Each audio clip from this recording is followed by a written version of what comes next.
19 তারিখ বুড়িচং থানাধীন Debpur সংস্থ sakura still মিলে একটি যুবককে আটকে রেখে দুইটি কুকুর জার্মান শেফার্ড মূলত দিয়ে কামড়িয়ে পৈশাচিকভাবে নির্যাতন করা হয়েছিল, যা সামাজিক যোগাযোগ মাধ্যমে খুবই ভাইরাল হয়ে যায়।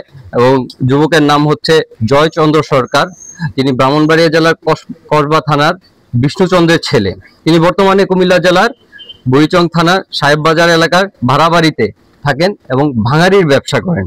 এটি যখন কুকুর দিয়ে কামড়ানোর ঘটনা যখন ভাইরাল হয়, তখনই আমরা আমাদের নজরদারি বৃদ্ধি করি। নজরদারি বৃদ্ধি করার পর তথ্য প্রযুক্তি এবং লোকাল ইনফরমারের সহায়তায় পুলিশের সাথে হয়ে আমরা আসামিদেরকে রাত্রেবেলা ধরতে সক্ষম হই।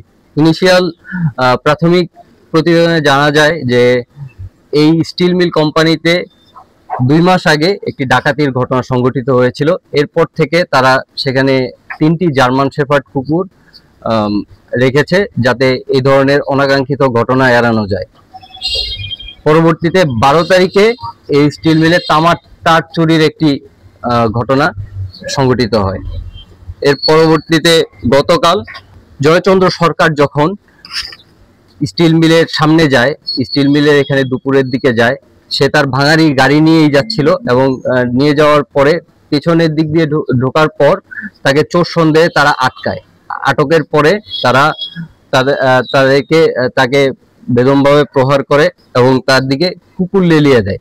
কুকুর লেলিয়ে দেওয়ার পরে এটি ভিডিও করে এবং সামাজিক যোগাযোগ মাধ্যমে ঘটনাটি ভাইরাল হয়ে যায়। চুরি ঘটনা পর থেকেই চোরদেরকে ধরার জন্যে মূলত যারা গার্ড ছিলেন, সেখানে 9 জন গার্ড ছিলেন। গার্ডরা একটু সতর্ক অবস্থানে ছিল এবং যখন স্টিল মিলে জয়চন্দ্র সরকার প্রবেশ করে, তখনই তাকে চোর সন্দেহে পেটানো হয়। এক পর্যায়ে আসামিরা পৈশাচিকভাবে বিদেশি কুকুরের মাধ্যমে লেলিয়ে দেয় এবং কামড়িয়ে ভিকটিমকে নির্যাতন করে। গ্রেপ্তারকৃতদের বিরুদ্ধে বুড়িচং থানায় একটি মামলা দায়ের করা হয়েছে এবং তাদেরকে ধৃত করা হয়েছে। তাদেরকে পরবর্তী আইনানুগ ব্যবস্থার জন্য বুড়িচং থানায় হস্তান্তর করা হবে।